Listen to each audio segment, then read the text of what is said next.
So hi guys, welcome back to my YouTube channel.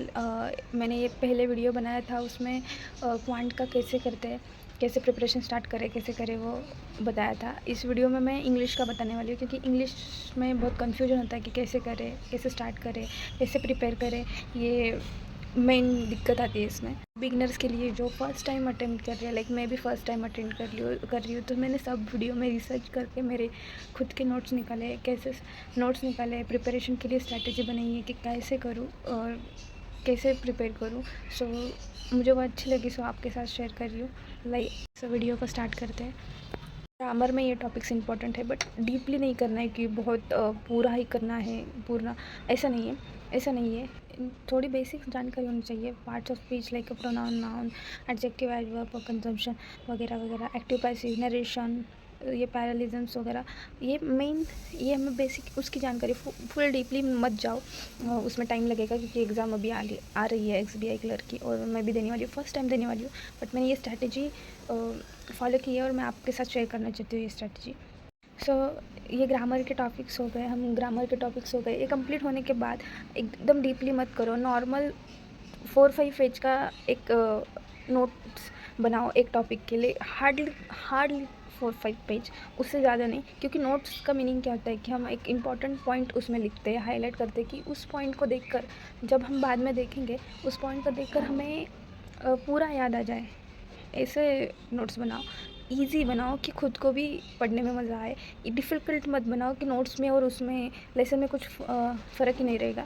Tenses का topic है, जो मैंने उसके नोट्स निकाले, हार्डली 4-5 पेज के नोट्स है, कि पार्ट कैसे होते हैं, उसमें एग्जाम्पल वगैरह सॉर्ट आउट करके निकाले कि मैंने कभी भी पढ़े तो मुझे पूरा याद आ जाए। ऐसे मैंने इतने में ही पूरा मेरा टेंसेस का चैप्टर नोट कर लिया है, कि मैंने कभी भी इसको फिर देखा तो मुझे पूरा याद आ जाए। इसलिए ये पूरे टॉपिक ख़त्म हो जाने के बाद लाइक आप नोट्स बना लो। 2-3 दिन में, 4-5 दिन में आप उसको रिवाइज़ करो। लाइक एक दिन किया तो उसके 2 दिन बाद फिर से रिवाइज़ करो। ऐसे नोट्स बनाने के बाद दिक्कत भी नहीं होगी, ग्रामर भी नहीं भूलोगे। बहुत ग्रामर आना ज़रूरी है, ऐसे कुछ भी नहीं है कि ग्रामर आना ही चाहिए इंग्लिश के लिए, ऐसा कुछ नहीं है। बेसिक नीड जो होती है इंग्लिश की, सबको बेसिक लगता है, सबको बेसिक लगता है। मैथ्स को लगता है, सबको बेसिक लगता है, तो इसको भी लगता है। तो बेसिक आपको नॉलेज हो इसलिए, तो डायरेक्टली जिनको जो बिगनर्स नहीं है, जिनको इसकी बेसिक नॉलेज है, वो का 8 आवर्स का वीडियो है निमिषा मैम का, वो देखो। एडिटोरियल में क्योंकि वो क्या की टेंशन एडिटोरियल में निकल जाती है, बिकॉज उसमें वर्ड्स होते हैं, उसमें पैराग्राफ्स होते हैं, पूरा जो होता है उसमें कवर हो जाता है। डेली भी मैम डालती है, वो डेली वाला अलग अलग देखना। आपको ग्रामर आप हफ्ते में 3 बार करिए, एक एक दिन का गैप करके। डेली ग्रामर मत करिए। और उसके साथ आपको नहीं आता हो फिर भी parajumble, cloze test and error detection, जो आपके क्वेश्चन है जो आपके बैंक एग्ज़ाम में आने वाले हैं, वो आपको सॉल्व करने पड़ेंगे। भले ही नहीं आते हो तो देख के सॉल्व करो, उसमें कैसे सॉल्व किया है वो देखो, मेथड्स देखो, रिसर्च करो, पर सॉल्व करो। डेली 5-5 क्वेश्चन, ज़्यादा नहीं, 5-5 क्वेश्चन, कि आपको एक आइडिया रहेगी जब तक आप ग्रामर कर रहे हो। ग्रामर डेली मत कीजिए, इसके ज़्यादा क्वेश्चंस आते हैं। सो ये सिलेबस है, सिलेबस मेन सिलेबस ये है कि ये पूरा है ना, ये बैंकिंग का सिलेबस है, जो क्लर्क के लिए भी है और PO के लिए भी है।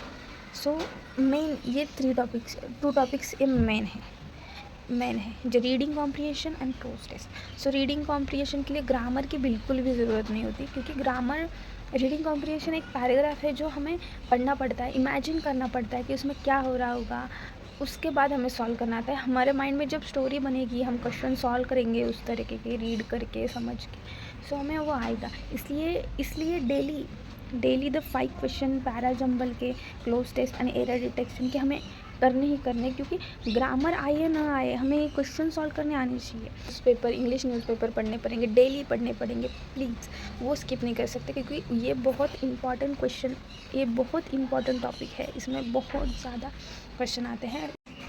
जब एरर आएंगे, जब पूछेंगे कि ये सेंटेंस में एरर है, ये सेंटेंस गलत है या सही है, उसमें आपको ग्रामर की ज़रूरत ज़रूर पड़ेगी। उसके लिए ग्रामर चाहिए होगा, पर रीडिंग कॉम्प्रिहेंशन के लिए ग्रामर की ज़रूरत तो ज़्यादा नहीं होती, क्योंकि जब हमें पैराग्राफ समझ में आता है तो हमें वो सॉल्व करना आ जाता है। सो क्लोज टेस्ट के लिए, बाकी के लिए जो ग्रामर लगेगा वो आप करो, पर डेली करने की ज़रूरत नहीं है। चैप्टर लाइक 4 डेज़ में कंप्लीट कर लिया, थोड़ा थोड़ा करके कंप्लीट कर लिया। सो आप ये 13 चैप्टर 2 मंथ में तो अच्छे से कंप्लीट कर लेंगे। उसको रिवाइज़ करते रहना हर टॉपिक को। अगला टॉपिक शुरू किया है, सो फर्स्ट टॉपिक को रिवाइज़ करके अगला टॉपिक करने का। उसके बाद ऐसे रिवाइज़ कर मैम का एडिटोरियल आता है 30 मिनट्स का होता होगा। सो वो डेली देखना है। सुबह आपको जब भी टाइम मिले वो एडिटोरियल देखो, उसमें से जो नए वर्ड्स है उसको लिखो। तो वो रिपीट होते रहेंगे, तब हमें रिपीट नहीं करना है वो वर्ड्स, बट डेली देखना है। डेली वो, क्योंकि उसमें पैराग्राफ होते हैं, सेंटेंसेस होते हैं, वर्ड्स होते हैं। सो हमारी पूरी क्वेश्चंस की प्रैक्टिस हो जाती है एडिटोरियल में। सो एडिटोरियल बेस्ट है, उसको फॉलो करो।